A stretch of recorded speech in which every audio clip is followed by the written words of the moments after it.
இந்த ஜேர்னியில் இப்போ இப்போ ரைட் நோ தக் லைஃப், அதனால வந்து நீங்களே நினச்சா கூட உங்களை யாராலையும் மிஸ் பண்ண முடியாது.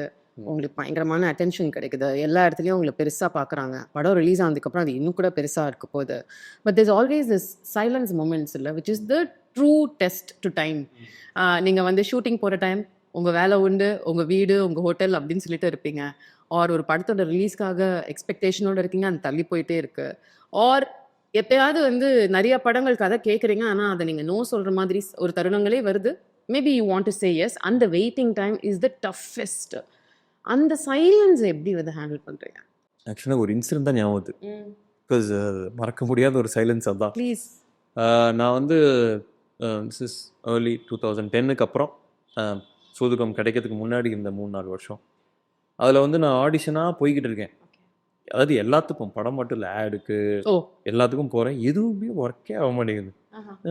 எங்கேயோ ஒர்க் ஆக மாட்டேன்னு நினச்சிட்டே இருக்கேன். ஒரு ஆடில் வந்து ஃபைனல் லிஸ்ட் போயிட்டு, ஒரு பெரிய கம்பெனியோட ஆடு, ஒரு பெரிய பெவரேஜ் கம்பெனியோட ஆட், செம கூலான ஒரு ஆடு. பட் நெக்ஸ்ட் டே ஃபோன் பண்ணி இல்லை நீங்கள் இல்லை அப்படின்ட்டாங்க. எனக்கு அது நான் ரொம்ப எதிர்பார்த்தேன்.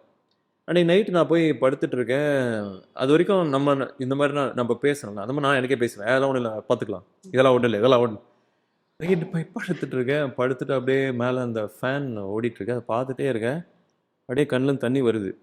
என்னடா எதுவுமே நடக்க மாட்டேங்குது, எங்கேயோ எனக்கு புரியல. இதுக்கப்புறம் என்ன பண்ணும்? பாக்கெட் மணியும் இல்லை வீட்டில், அதோ கட் பண்ணிட்டாங்க. ஸோ என்னடா பண்ணுறது அப்படின்னு ஒரு பெரிய ஒரு ஃபினான்ஷியலாகவும் ரொம்ப டவுனாக இருக்குது. ஒரு கண்ணுக்கு தெரிஞ்ச தூரத்தில் எதுவுமே தெரிய மாட்டேங்குது. அண்ட் நான் ஆஃபீஸாக போய் அப்ரோச் பண்ணிட்டேன். யாருமே ரெக்கமெண்ட் பண்ணி எனக்கு எதுவுமே நடக்கல. அதாவது ஸ்டேஜ்லேயும் அன்றைக்கி ஆடியன்ஸை சொன்னேன், மெட்ராஸ் டாக்கீஸ் வெளியே 1 வாரம் நின்றுருக்கேன். ஸோ எனக்கு எல்லாம் பெரிய விஷயம். ஸோ நான் எல்லாம் கரெக்டாக பண்ணிருக்கேனே, என்ன ஒர்க் ஆக மாட்டேங்குது அப்படின்னு. பட் அப்போவும் எனக்கு ஒரு சின்ன விஸ்பர் தான் கேட்டுது. அதாவது one more time, May will try one more time, okay பண்ணலாம், ஒன் மோர் டைம் அப்படிங்கிறனா. அது சம்டைம்ஸ் ரொம்ப ஃபீபிளாக கேட்கும், சம்டைம்ஸ் ஸ்ட்ராங்காக கேட்கும். அன்றைக்கி நைட்டுமே நான் அதை நினச்சி தான் படுத்தேன். நோ டைம், பார்த்துக்கலாம். That's it. Yeah.